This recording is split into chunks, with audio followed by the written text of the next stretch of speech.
Anunciamos Jesus, vai para o ar.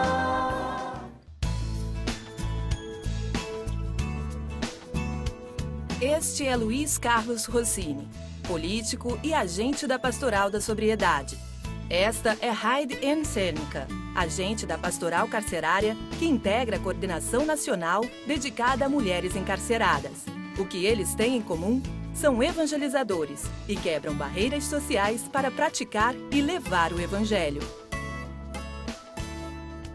Devolver a esperança, a vontade de viver, a crença de que é possível viver feliz sem drogas, é uma coisa maravilhosa. Só entrar nos presídios e conversar com a população presa, que aliás são cidadãos e seres humanos e amados por Deus, primeiro, e depois são pessoas que, por uma razão ou outra, foram encarceradas. Isso em si já quebra alguns protocolos sociais. Nas pastorais em que atuam, Rossini e Heidi buscam ter o olhar do pastor e vão ao encontro das ovelhas que por muitos são esquecidas. Eu aprendi na Pastoral da Sobriedade que nós devemos fazer dos preteridos os nossos preferidos. Os dependentes de drogas, eles são excluídos, marginalizados, estigmatizados, né, pela sociedade. E muitas vezes a sociedade não tem um olhar de compaixão com eles. Não consegue entender que eles são doentes e que precisam de ajuda. Então essa nossa ação de cuidar daqueles que ninguém mais quer cuidar é fazer aquilo que Jesus nos propôs, né? Eu vim para salvar os que estão perdidos. Nós temos certeza que o Evangelho fala muito dessa questão de vida em plenitude, do reino de Deus aqui na Terra, de um mundo mais justo. E nosso trabalho é no dia a dia acompanhar a pessoa presa, para dar essa atenção, para dar um ouvido onde outros não dão. Ao se referir a um de seus trabalhos, Rossini conta o que é necessário para a evangelização acontecer. Não basta o conhecimento técnico, científico. Se não houver um envolvimento de paixão, de amor, né, de gostar, de querer ajudar as pessoas, esse trabalho também ele não tem sentido. Ele também fala do desafio em ser um evangelizador na política.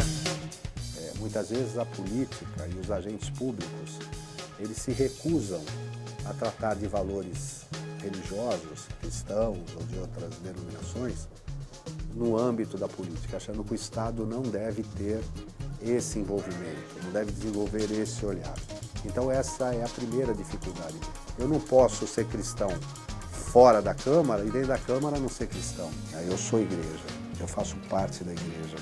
E eu não posso negar as minhas origens e as minhas convicções. E quando eu faço isso nesse ambiente, eu acho que eu estou cumprindo o meu papel, a minha missão como um cristão leigo.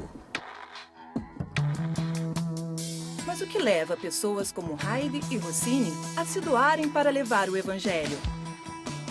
Eu cresço muito com isso.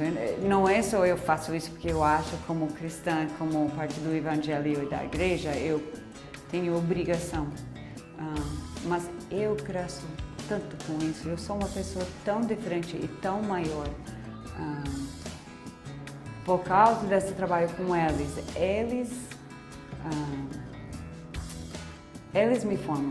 Então a gente se colocar a serviço para ajudar o próximo, talvez aquele que você nem conheça, é algo que provoca uma sensação de paz interior fantástica. Na verdade, entender, se colocar no lugar do outro, conhecer e sentir as dores que o outro sofre.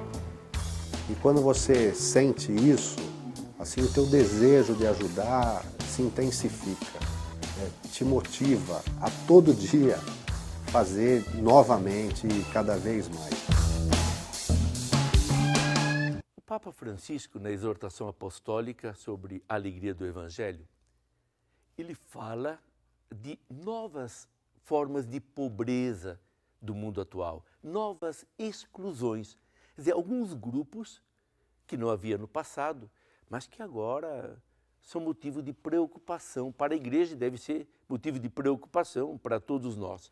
Por exemplo, quando ele chama assim, novas formas de pobreza e fragilidade. Ele fala, por exemplo, dos tóxico-dependentes. Quer dizer, pessoas que vivem na dependência da droga. Que pobreza! É triste a gente imaginar que haja pessoas se enriquecendo com a destruição da vida de outros. Imaginem as respostas que terão que dar a Deus no juízo final. Se alguém que foi chamado a construir a vida, olhar pelo outro, não. Se enriqueceu à custa da desgraça e do sofrimento do outro. É Jesus que vai dito, foi a mim que o fizeste. Além dos tóxico-dependentes, e graças a Deus há tanta iniciativa da Igreja Católica nesse campo, há os migrantes. Aqueles que vão de um lugar para outro, que ninguém sai de sua cidade se sente bem, se tem emprego. A pessoa sai normalmente num sentido de necessidade. Migra para outro estado, emigra para outro país, com toda a insegurança que é a migração. Eles precisam de ser acolhidos de uma maneira especial. Uma outra forma de pobreza, ele diz aqui, as novas formas do tráfico, o tráfico humano. A campanha da fraternidade tem nos mostrado que é terrível alguém se enriquecer vendendo, esse é o termo próprio, vendendo seres humanos para a prostituição, para um trabalho escravo, crianças para extrair órgãos. Onde chega a maldade do coração humano? E a igreja não pode ficar indiferente diante disto. Deve ser uma voz profética, deve ajudar as pessoas traficadas, deve conseguir leis que a integrem novamente na sociedade. Há outros novos desafios, por exemplo, ele fala das mulheres que padecem situações de exclusão, de maus tratos, de violência, porque frequentemente têm menores possibilidades de se defender dos seus direitos. Quer dizer, quantos se aproveitam da fragilidade das mulheres, normalmente pobres, também como fruto da sua ganância, do seu sentido de se enriquecer. O Papa fala dos nascituros. Existe um ser mais frágil que alguém que está no ventre da mãe? Nem a sua voz se faz ouvir. Então nós temos que defender. E o Papa lembra, tem palavra fortíssima sobre o valor da vida humana contra o aborto, que clama aos céus. Então, como ele lembra aqui, aí a lista vai adiante, são novas formas de pobreza para as quais a igreja deve ter um olhar especial de compaixão. Quando eu digo igreja, não estou falando uma entidade etérea aí que não existe. É você, eu, nós que acreditamos em Jesus Cristo e que procuramos viver segundo os seus ensinamentos. O Papa quer lembrar que a evangelização tem uma dimensão social que não pode ser esquecida. Esquecer-se disso seria deturpar o Evangelho, deturpá-lo no sentido de eliminar uma parte essencial do trabalho evangelizador. Para que cresça no seu coração a consciência de que a sua missão, a nossa missão, implica numa dimensão social no mundo.